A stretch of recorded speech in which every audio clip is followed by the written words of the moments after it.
今日同大家去講一種咧就叫做合一嘅力量啊。Ken Sir 迎風能量教室就最想去幫到咧每一個人咧都可以提升到自己嘅能量，因為能量越大就運氣越好。你能量越高咧，你吸翻嚟咧嘅人面啊、金錢啊、事業嘅地位各方面咧都可以得以提高咯。其實咧，你有冇留意翻啊？就係咧，我哋往往咧好多時咧俾別人嘅標準啊、社會嘅標準啊、老師啊、家長啊、父母啊、各類長輩咧所俾出嚟咧嗰種標準咧，而去受到佢哋咧所俾出嚟嘅標準咧，影響緊咧我哋日常嘅生活。但係最重要嘅地方就係呢一種咧，佢哋俾出嚟嘅標準，對於我哋係咪可以認真發揮到自己咯？所以記得咧就睇晒呢一個短片啦。有一個咧好重要嘅內容咧，大家都可能係欠缺咗呢一個認知啊。其實咧，真正咧知道點樣去發揮你自己嘅，你覺得係邊一個人可以最了解你？你嘅父母、你嘅兄弟姊妹、你嘅情人、你嘅另外一半、你嘅仔女、你嘅老師，定係咧一啲咧就同你咧就經常咧一齊嘅工作啊嘅戰友咧？其實完全所有都唔係啊。係啊，唔好意思啊，呢句説話就比較咧，就係大家可能未必啱聽嘅，因為就算你另外一半都未必了解你，親如父母啊，你由佢哋嘅血脈走出嚟，佢哋都未必去了解你。真正了解你自己嗰個咧，就係你自己嘅內在，你自己嘅靈魂啊。我哋亦都喺中國人係稱之為叫做元神。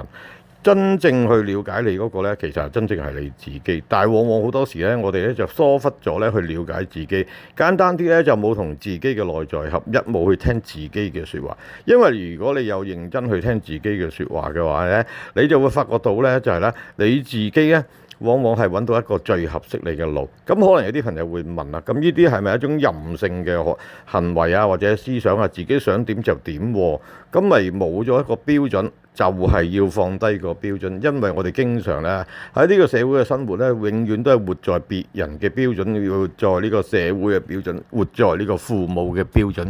往往好多事情咧變相咗咧，久而久之咧就要等人哋去批判咧，話你嘅啱同錯咯。而家咧同大家講一個方法，好簡單嘅咋，你咧行下街又好，或者做下嘢都好，做緊文件又好，或者喺公司呢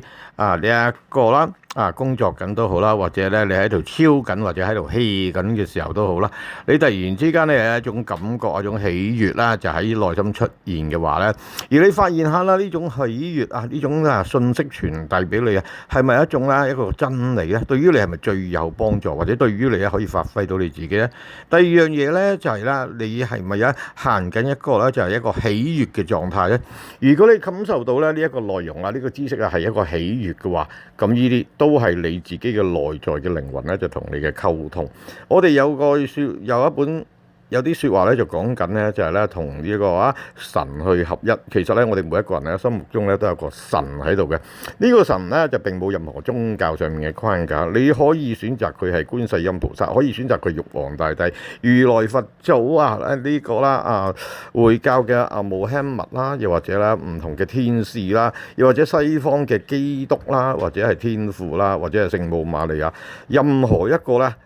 個神都冇所謂，甚至乎你屋企啦門口擺住嗰個門口土地財神呢個神主牌都可以係一個神嚟嘅。而咧你往往咧其實呢啲神咧就經常咧都好願意咧去提點我哋提醒我哋，令到我哋嘅能量去提高。但係往往咧我哋係忽視咗佢俾我哋嘅信息，而咧好着重咗，應該咁講就係過分咧就着重咗咧就別人咧去俾我哋嘅標準，或者咧要追求到咧別人嘅認同咧，咁你先至覺得咧呢啲咧係一個合乎呢個社會或者道德標準。其實搞清楚你要發揮嘅，你想做個乜嘢人咧？你想達成啲乜嘢效果咧？你好想你自己嘅生活上面咧去掌握到咧邊一方面嘅能力或者發揮或者攞到唔同嘅回報喺呢一個人際關係上面喺健康嗰方面喺你嘅事業金錢甚至乎你要求咧你自己咧去俾人哋去認同嘅話咧，呢啲全部都係正確嘅。你追求呢一方面，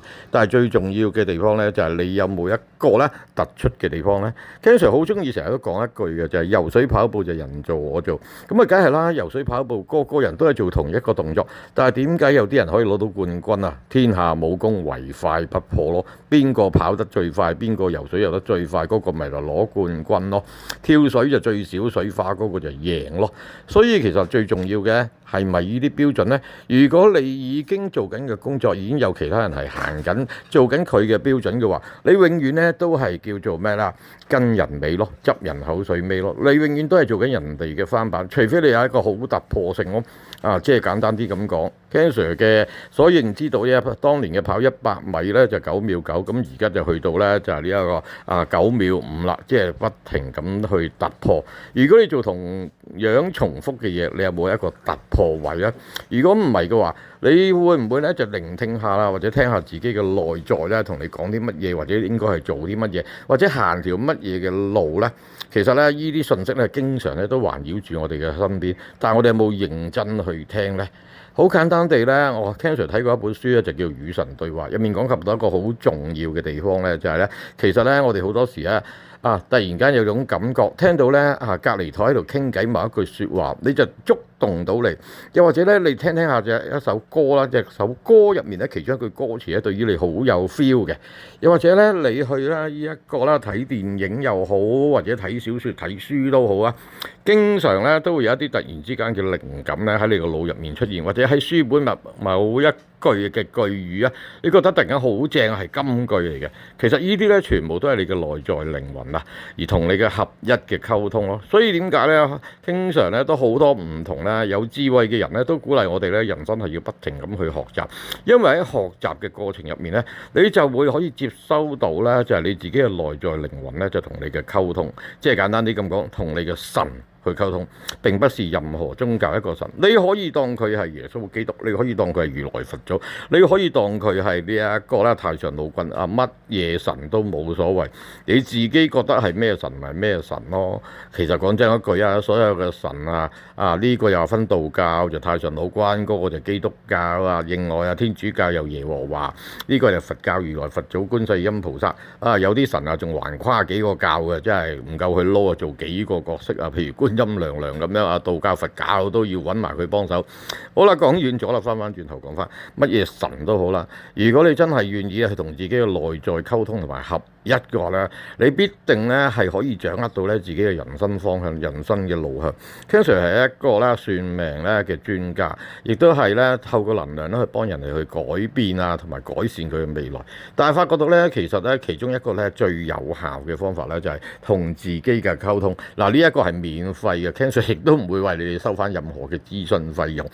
但係咧最重要嘅地方咧就係你有冇認真去聽咧？無論咧你係行下街有一種感受或者望到某一間鋪頭嘅招牌或者行街見到有啲 banner 有啲 slogan 咧，對於你有一種感覺或者感受嘅話咧，其實咧你要記住呢一啲咧都係你嘅合一嘅力量，係你內在嘅靈魂你自己嘅神咧去啟示你，去啟迪你，同埋咧就指點你咧應該點樣諗。人咧就經常咧都會有一啲不如意事嘅，因為點解因為我哋活在別人嘅標準啊嘛。如果你想如意嘅，乜嘢係最如意你自己講俾自己聽，你自己叫自己做嘅嘢，或者你自己為自己訂立嘅目標方向，呢啲咪最如意嘅嘢咯。因為係對於你最有價值同埋最想要啊嘛。所以你有冇掌握到咧同自己嘅合一咧？你懂得同自己嘅合一，就等同咗就同神合一。神係一個高能量嘅狀態，亦都係一個咧呢個世界咧創造世界嘅神嚟咯。或者呢位創造者佢就創造咗咧其中一樣嘢咧，其中一樣嘢就係創造咗我哋自己咯。我哋每一個人都係神嘅分身嚟嘅。我哋咧嘅神咧就創造咗人咧，就根據佢嘅肖像。因為點解？驚死你認唔到自己認唔到自己即係咩啊？認唔到自己係神咯。其實咧 Ken Sir 講呢一番説話，你可能覺得真係好神或者覺得我神經，冇所謂嘅。最重要嘅地方咧，幫唔幫到你，對於你係咪最有利、最有效、最有幫助啫嘛？其實如果你樣樣嘢都用緊別人嘅標準嘅話，其實我只係覺得一個個人感受嘅抒發係好痛苦咯。因為你永遠咧都係攀爬緊咧，係咧一個咧人哋行咗嘅 role model 人哋嘅指標之下嚟去做自己，咁嗰個係咪你自己呢？所以咧有一句金句都好正嘅，就係愛自己咯。再次總結啦，咁總結翻去講啦，其實咧我哋每一個人咧都係一個神，而家最重要嘅地方咧，你可唔可以掌握到啦？你收到嘅信息，當你咧就係咧行街又好，睇書又好，睇電影、聽歌啊，中文歌、英文歌啊。同朋友嘅傾偈啊，或者偷聽隔離台嘅講嘢啊，咁可能佢哋講得大聲啦，又或者咧突然之間咧，你走去讀某個課程啦，男人都可以讀呢個插花班。喺插花班入面咧，個老師講過某一句説話，對於你有一個觸動啦，又或者咧你去學打拳嘅時候啦，咁個泰拳師傅咧講咗某一啲説話，或者一啲人生態度，你會有感覺㗎。而咧點樣判斷呢啲感覺係咪真係你嘅內在去話俾你聽咧？Ken Sir 俾3個標準你，其實呢個標準咧都係喺與神對話入面咧就係抄出嚟俾大家分享。第一件事咧呢一個啦。金句咧，對於你咧係咪一種咧？呢種感受到咧係一種歡喜啊、喜悅啊，甚至乎可以俾到一個能量，你感覺到好似自己充咗電咧。所以呢個簡單啲就稱之為叫做喜悅啦。第二個咧係咪一個真理咧？如果根據佢所俾出嚟嗰個意見啊，你接收到之後咧，發覺到咧呢一個咧真係一個道理嚟嘅喎。即係咧，如果我哋個個人咧可以咁樣做咧，都可以達到咧自己嘅標準。即係正如 Ken Sir 今日同你哋嘅分享啦，就係點樣去咧合一嘅力量啦，去提升自己啦，呢一個啦對真理上面嘅感覺咯。你覺得我啱聽嘅就係真理咯，你覺得唔啱聽嘅冇所謂嘅，純粹俾一個參考你哋。第3樣嘢咧，係咪真係去做緊一個愛嘅表現咧？愛唔係淨係代表咧你嘅情侶之間嘅愛，或者你嘅情人嘅愛，或者你對仔女咧嗰份愛，對父母嗰份愛。最重要一樣嘢係有冇去愛自己啦。而愛自己之餘，入面係有呢一個道理啦，同埋咧就有一個喜悅嘅情況喎。你唔係喺度愛自己就發別人脾氣喎，呢個唔係愛喎，呢個係一個自私嘅行為咯。愛咧係一個極度嘅包容啦，甚至乎咧每一樣嘢咧，你要發覺到咧做咗咧都會咧喺別人身上咧有一個造就性或者提升性咯。即係等於 Ken Sir 咧喺幫人去一個陣言講八字入面，我都係永遠去睇緊點樣去幫一個八字入面咧去提升佢自己，因為咧我愛八字，我更加愛咧每一個信任我嘅人咧俾八字我，所以我更加需要咧就為佢咧去提升翻咧佢點樣去愛自己或者欣賞自己、掌握自己咯。所以嘅篩選嘅所有金句都係基於愛、真理同埋喜悅咯。咁分享住咁多先啦，第日有感而發再同大家咧講啦，錄呢啲資料咧同大家去分享翻啦。咁記得訂閱啦，同埋咧有啲乜嘢嘅唔同嘅體驗啊，或者學到啲咩嘅話，邀請你喺下面嘅留言咧同 Ken Sir 咧去分享翻啦。可以嘛？下一集再同大家傾過點樣去為自己合一與神對話啦。拜拜。